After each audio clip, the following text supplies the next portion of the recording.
Halo teman-teman, pada video kali ini kami akan mempresentasikan makalah dari kelompok kami yang bertemakan One Zone Access to Computer System. Di sini pada kelompok kami ada 4 orang anggota, yaitu Anselmo Suliong, yaitu saya sendiri, Randi, ada Kaisa, Muna, Trisnawati, dan Elsie Kartika. Di sini saya akan menjelaskan latar belakang bagaimana sampai terjadi One Zone Access to Computer System. Yang latar belakangnya yaitu adalah seiring berkembangnya teknologi, maka banyak perusahaan atau instansi yang menggunakan teknologi sebagai tempat penyimpanan data yang mempermudahkan pekerjaan mereka untuk dapat mengakses data-data penting. Jadi mereka menggunakan internet sebagai tempat pengaksesan data mereka. Jadi dengan kemajuannya teknologi tersebut, maka banyak orang-orang jahat memanfaatkan untuk kejahatan seperti pencurian data dan meretas jaringan yang bertujuan untuk mencuri data-data dari perusahaan tersebut, yang kemudian data tersebut akan mereka jual atau akan mereka manipulasi untuk kepentingan mereka atau untuk kepentingan perusahaan.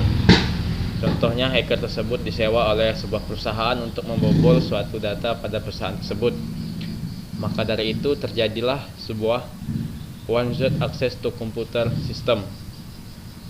Kejahatan ini merupakan kejahatan cyber yang sudah lama, sejak awal mula perkembangan teknologi sistem informasi.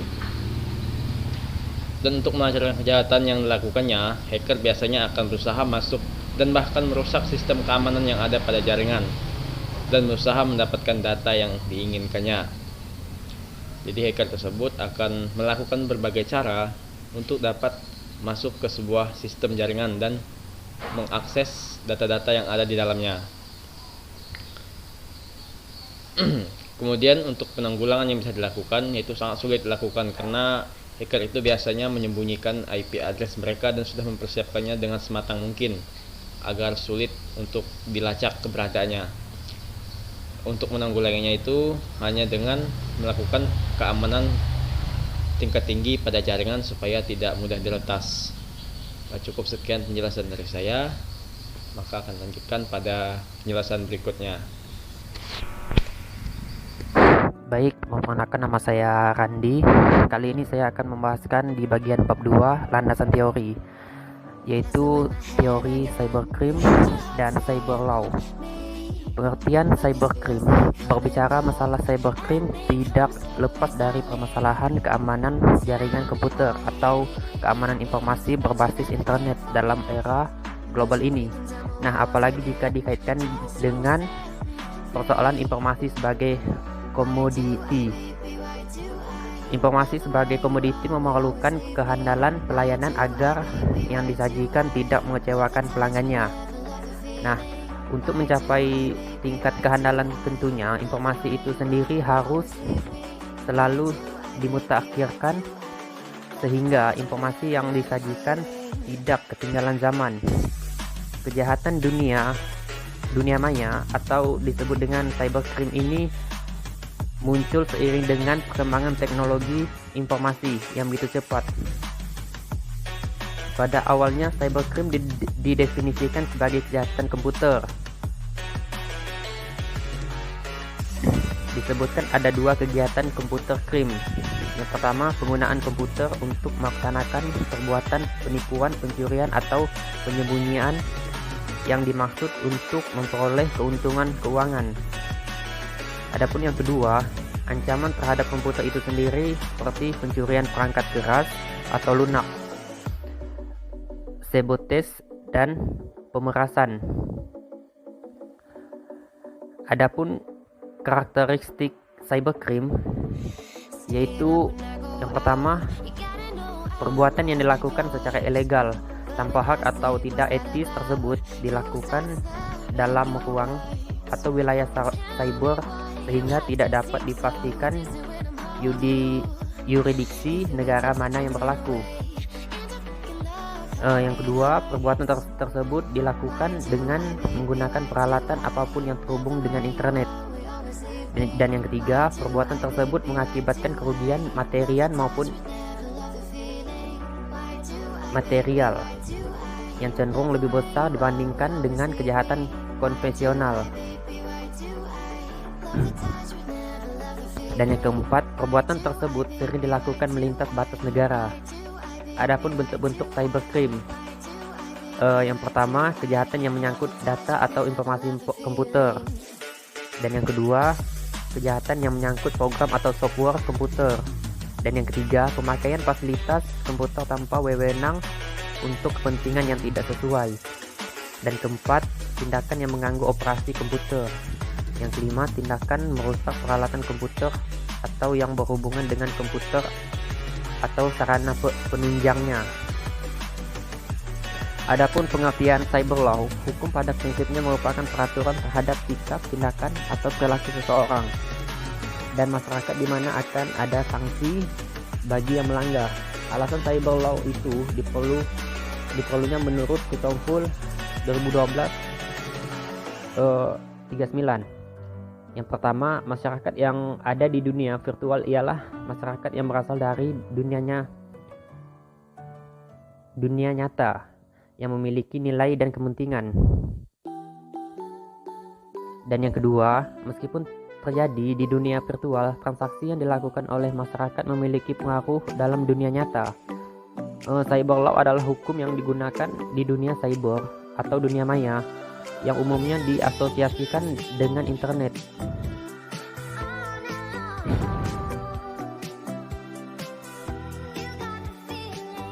Cukup sekian dari saya. Kembali ke bab 3 selanjutnya. Terima kasih. Oke, perkenalkan nama saya Kesya Matisnawati, NIM 12201156. Di sini saya akan menjelaskan yaitu bab 3 di bagian pembahasan dan 3.1 analisa kasus pembobolan situs KPU pada tahun 2004.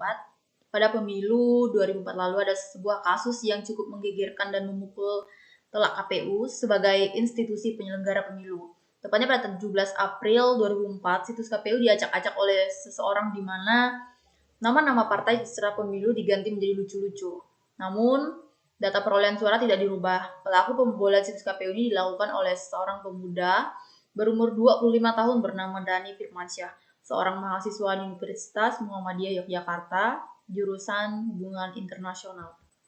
Dan pihak kepolisian pada awalnya kesulitan untuk melacak keberadaan pelaku, terlebih kasus seperti ini adalah barang baru bagi kepolisian.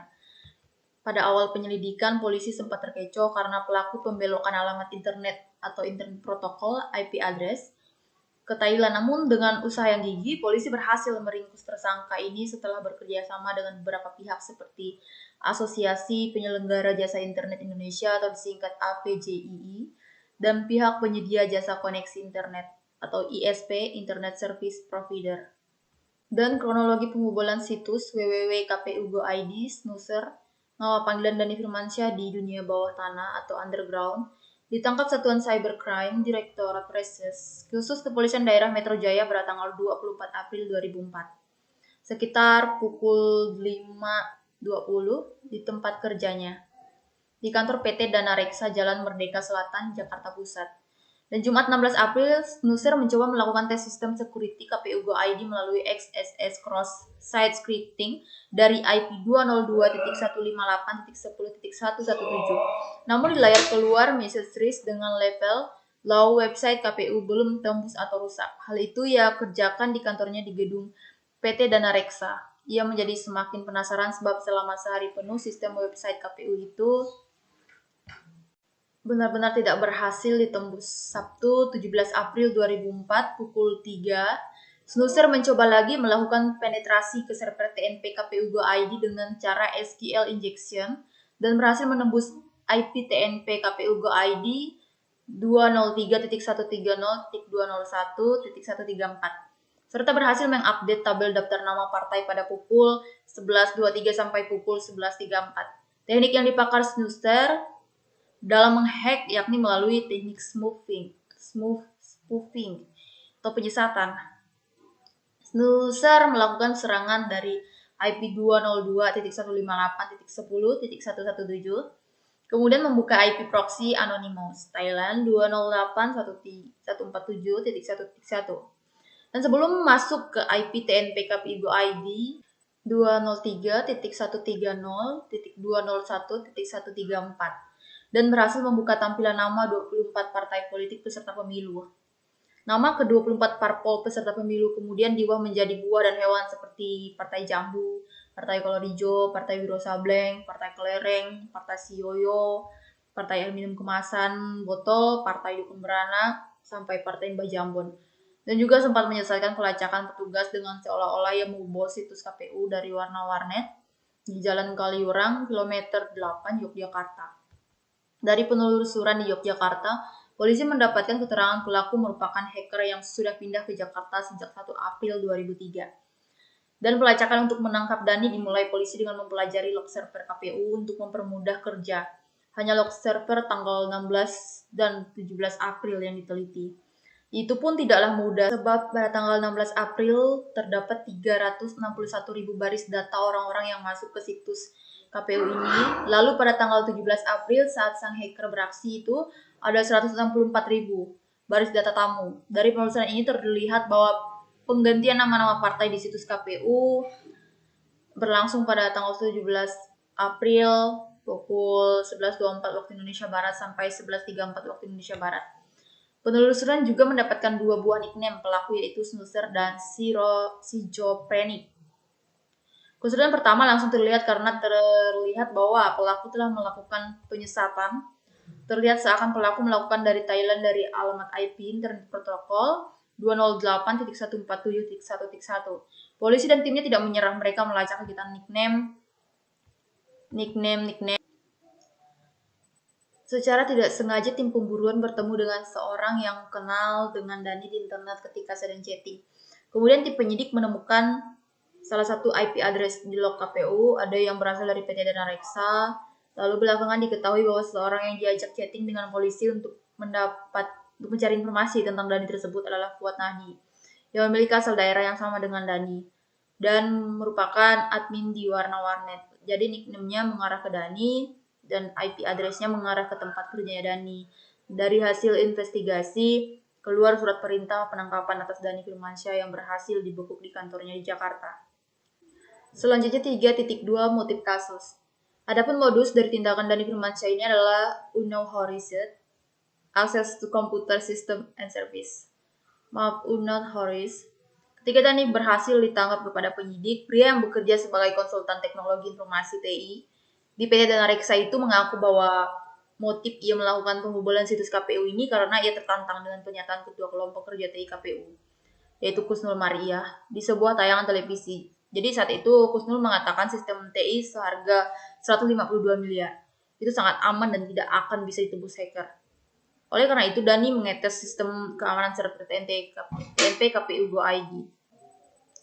Selanjutnya 3.3, yaitu penyebab dan penanggulangannya. Ada beberapa penyebab kenapa kasus seperti ini bisa terjadi dan bahkan berulang kali bisa terjadi adalah yang pertama, mudahnya akses internet. Dan yang kedua, tidak ada batasan dalam melakukan akses internet. Dan yang ketiga, developer tidak memperhatikan keamanan situs atau web yang dibuatnya. Dan yang keempat, kelalaian pengguna komputer. Dan yang kelima, para pelaku mempunyai kecerdasan yang tinggi dan memiliki rasa ingin tahu yang besar.